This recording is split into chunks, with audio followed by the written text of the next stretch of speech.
Welcome to Our Girl Relationships. We talk about the problems people face in their day to day lives. Let's start with the video. I found out that my long-term girlfriend, Iris, female 36, had been cheating on me for over a year in the weirdest way possible. Before I begin and explain why I may be the AH, it's important to know that I barely know Iris's family. Like, I've never met her parents twice and don't have them in my phone book or my socials. I was fine with this, as Iris always told me her parents were pretty toxic during her childhood, and she herself kept them at arm's length. Furthermore, they lived a few states away and never found the time to come and visit us. In 10 years, we hadn't talked that much and basically just knew of each other's existence. Iris has told me that she prefers it this way and does not want me to really build any kind of relationship with her parents, as they used to control her romantic relationships in the past. However, she does still speak to them as they are on friendly terms now. About 8 months ago, Iris told me that her parents had gotten separated and things were really tense at home, yada yada. With that story in mind, she told me not to contact either her mom or her dad, as this would lead to them feeling like I had picked a side and she didn't want to deal with the hassle. I complied because it made sense, to be honest. I wasn't close enough to either of her parents to catch up or offer condolences, so it was best that I kept my distance from the situation. After a few months, Iris tells me that her mother has found a new person with a son. Okay, a bit quick, but okay. That was about the end of it, and all I got, apart from the were little updates about her mom's developing relationship and other such details. Eventually, she tells me that her mom and this mystery boyfriend are going to get married. Apparently, after the divorce, her mom had also been working really hard to become closer to Iris, to at least form some kind of bond with her. Her mom, partner, and his son are going to come to visit us for a couple of weeks and discuss the wedding details. This new stepbrother Iris has was a wedding planner by profession, so he'd be doing most of the heavy lifting. Of course, all of this seemed like it was too convenient, but I just had a massive blind spot to this whole shenanigan back then. Her stepbrother, Dale, was meant to come in a week before her mom and stepdad and discuss venues with us. They had asked if I could lend my townhouse for a low-key ceremony, as it would help in cutting costs and create a bond with me that had been sorely missing. Of course, this was the first hole in the story, and when I look back on it now, I feel like an idiot. At first, Iris didn't want me to pick sides, but in just a few months, she was okay with me lending an entire venue dedicated to her mom finding a new boo. Nah, it didn't add up. I know now that it was just an excuse to bring Dale into the house. The first time my stupid brain picked up that something was off was when we went to pick up Dale from the airport. He and Iris seemed to be excessively familiar with each other in a way that couldn't have happened over a few phone calls. It didn't seem like an awkward first meeting, only a fake version of one. However, soon both of them began to talk about the wedding and things seemed to go back to normal. Once we got Dale settled in, they got down to planning in earnest and kept me quite busy. That is to say, I would often have to leave the house alone to go shopping for these two, or they would go out together to learn about each other's parents or whatever. Due to how I had been conditioned by Iris to not interact with her family at all, this probably would have worked. After a couple of days, Dale says, during breakfast, "Damn, Dad had a fall back home and broke his tailbone. I don't think he and your mother will be able to come right now. But since I'm already here, let's use this time to become friends, huh, stepsis? I'm sure we can meet them later." Again, in hindsight, this all seems too convenient, but I just didn't know any better. All I can do is thank my stars because one of my coworkers gave me the first proper piece of proof that something was up. By sheer luck, this work buddy of mine was at a pretty romantic bed and breakfast in the outskirts of our city with his wife, and he noticed Iris and her stepbrother at the buffet. Instead of confronting her, he took a picture and sent it to me, and by their body language, I'd be super concerned if they were in fact step-siblings. Reelings from the growing suspicion that my girlfriend might be cheating on me, I wanted to verify this family connection first and foremost. As disconnected as I was from Iris's family, I still knew her mom's name and general details about her life.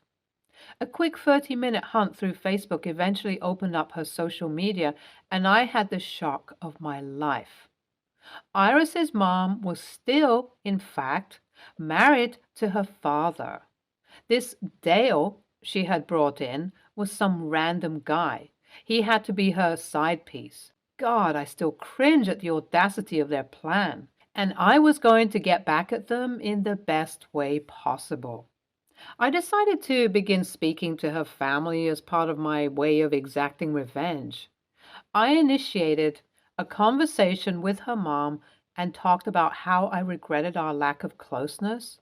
Surprisingly, she was on my side about this and said that she had tried to set up a family trip together a couple of months ago, but Iris had shut her down by saying I had work. Surprise, surprise, I said that I was willing to put time aside to get to know her and her husband, even claiming that I wanted their blessing before I asked Iris to marry me. This incentivized them to come over ASAP and also gave me the leverage to ask them to keep all of this a secret from Iris. So, on a fine Tuesday afternoon, I went out of the house while Iris and Dale were at home, saying I was going to hit the links. I even told them that I'd be back in around 4 hours or so. What I was heading out for was to pick up Iris's parents from the airport. Considering how stupid and bold-faced they had been, I was sure that I would come back to see them up to something, and with her parents in tow. I had been fooled, I admit, but I was going full steam ahead to humiliate Iris at this point. The ride to and from the airport was really pleasant, and I got to know that her parents, Jane and Omar, are surprisingly nice people. When we pulled into the driveway and drove in, I was extra cautious to be quiet as we entered. Opening the door, Iris and Dale were nowhere to be seen. Leaving the suitcases at the door, we went upstairs and I went to settle them into our guest bedroom, where Dale had been holed up. The door was locked, and I asked, "Hey, anyone in there? Open up. I have a surprise for y'all." I heard panicked whispering, and then, "Just a minute, babe. I was helping Dale out with something." Omar raised his eyebrows quizzically and decided to jump in and say, "Hey, bud, it's me. We're the surprise." While not part of my plan, I wanted her to open the door and see her parents standing there. It played out hilariously. I heard an audible, "Oh, frick!" whispered behind the door and a lot of movement. Jane turned to me and asked, "Oh, who's Dale, by the way?" And I grinned and said, "Iris will tell you. He's family to her." With Iris cornered like this, I had no idea what her next move was going to be, until I heard her loudly pretend to end a phone call with Dale, and the window opened. This was getting insane, and when Iris opened the door and was alone in the room, I casually took her parents over to the window, and unfortunately, Dale hadn't gotten far enough away in time. It was a sight to see a man in his underwear go running across the property. At this point, I thought it was time to tell Iris that I was kicking her out of my house, and she could find a bridge to sleep under for all I cared. Her parents were bewildered at first, but then became progressively more shocked and angry once I told them the full story. They felt hurt and used as pawns in this game. And get this, once I told them a bit more about Dale, they recognized who this person was. Dale, or his real name, Jeff, was one of Iris's ex-boyfriends who her parents were wary of, as he had a bad drug habit in the past and a stunning lack of ambition. Iris had a fit and said she was driven to his behavior because of the abrupt end to their relationship. I scoffed when she said this and even told her that it was not my problem.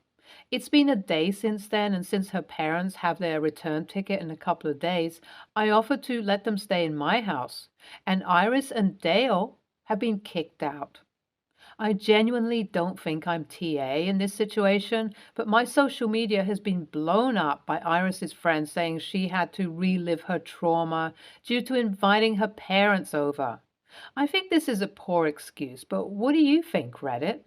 I know I could have kicked her out without involving Omar and Jane, but honestly, I think she deserved it.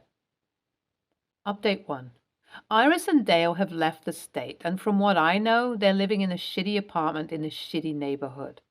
Omar and Jane left a couple of weeks ago, but they've been a joy to have. And although it stings to let go of a relationship of 10 years, they've given me a lot of emotional support and helped me focus on moving on. We've decided to keep in touch, which I like since both my parents are out of the picture and it feels good. Update 2. This is ridiculous. Iris has been going around online selling a completely fake story to people that I knew Dale was her affair partner and was okay with him living in my house, like a cuckold. She even spoke about it on some lifestyle blogs. This added publicity was not what I wanted, and I've been doxxed by her fans now. I guess she's trying to make the best of this and create a sensational story for herself. Update 3. I've spoken to a lawyer and sued Iris for invasion of privacy and defamation. The ironic part is Omar called me and told me that she spoke to them and begged for money to cover legal fees, and they shut that down in a second. They're considering going NC with her due to her utter lack of remorse and a shitty attitude. NTA. This belongs on Am the Angel, to be honest. But I'll give it a pass since you went through such a wild ride. NTA, there was no way in hell this was going to pan out well for Iris, and I love how you gave her just desserts. Next story. In high school, my 28-year-old sister, Madeline, now 33 years old, was severely bullied. This popular girl, who I'll call Stacy, accused Madeline of trying to steal her boyfriend. Stacy started rumors about Madeline, and Madeline's former friends turned on her. Stacy and the other bullies made her life absolute hell. The bullying became so widespread that Madeline had to transfer schools. Madeline is doing well now. She has a loving husband and two beautiful daughters, but those bullies had destroyed her self-esteem for a long time. Even with therapy, she was only able to start recovering a few years into college. The shit those kids said and did to her still impacts her. Madeline and I have a sister-in-law, Maria, 32. She and my brother, Elliot, had two children together, Adrian, 5 years old, female, and Elijah, 3 years old, male. Sadly, Elliot passed away 2 years ago. Maria works full-time, but she spends just about all of her free time with her children, and if she ever splurges, it's for them. The last time she treated herself was several months ago when I booked her a spa appointment for her birthday. Maria is a wonderful mother. However, Madeline has become very critical of Maria for working full-time and not remarrying. Madeline stays home with her girls. She has made increasingly worse comments, but it came to a head a few days ago. Maria and I were talking about how Adrian and Elijah love their daycare center. Madeline started to push Maria about when she was planning to remarry so she could start staying home. Madeline raised her voice and called Maria selfish for not being ready to remarry and for not wanting to be a stay-at-home mom.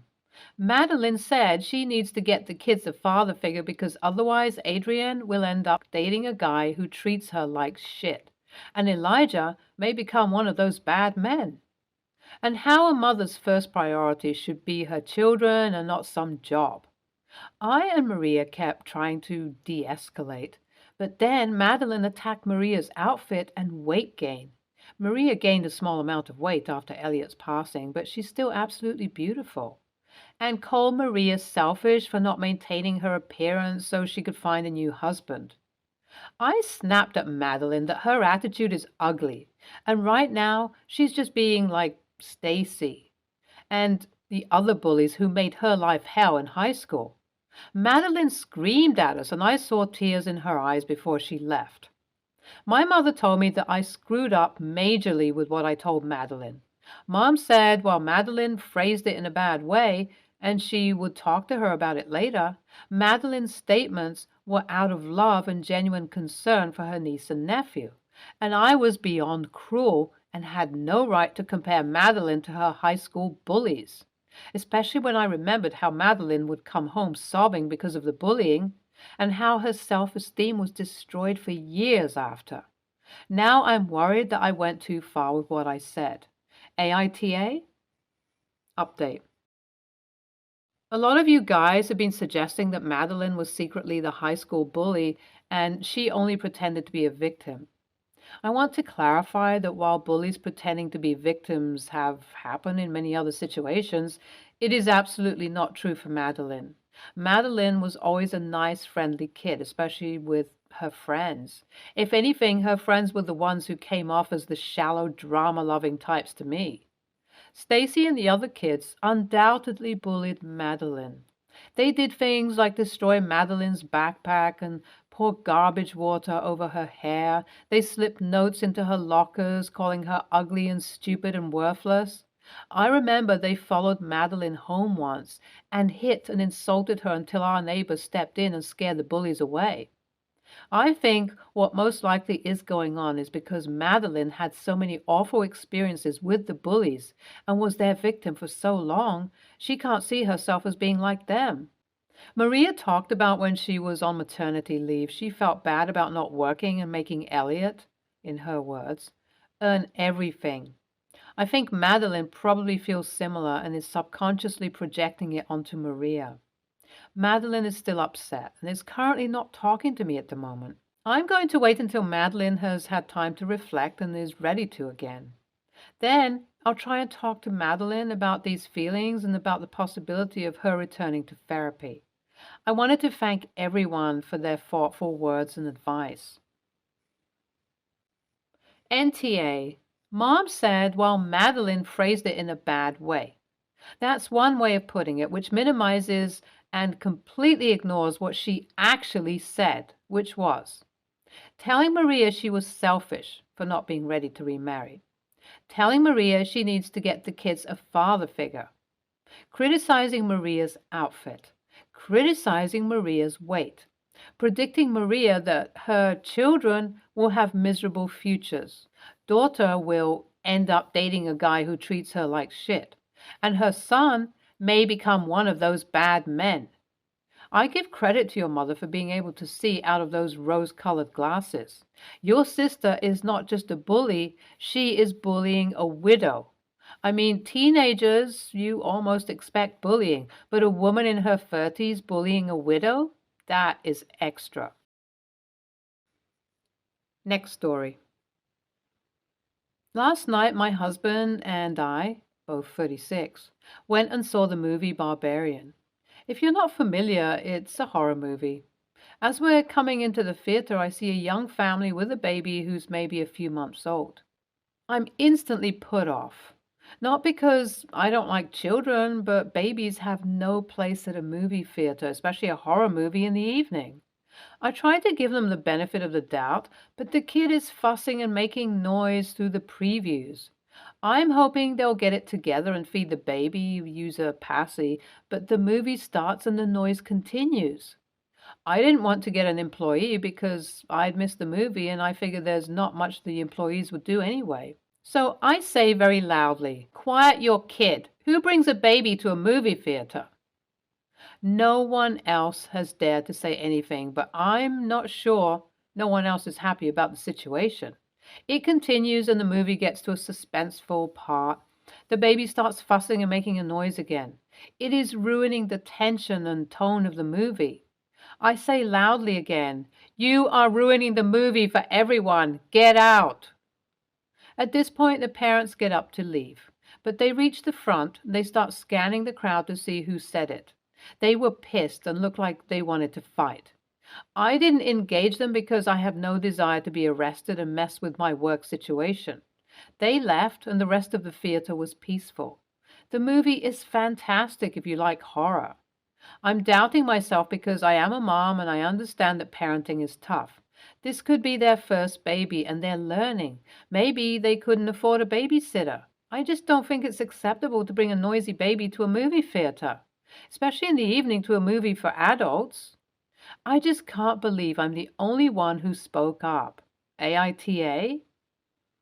Edit. Yes, I was very irritated at the point that I said something because the kid fussed during all the previews and continued into the movie. To all the people saying I was just as disruptive listening to a baby for 20 minutes and me talking exactly twice are very different things. NTA. It's insane how many people will bring a straight up infant to a horror movie because they don't want to hire a babysitter. If money is the issue, then they could have found something to do that was baby appropriate. Stay tuned for more stories from our girl relationships.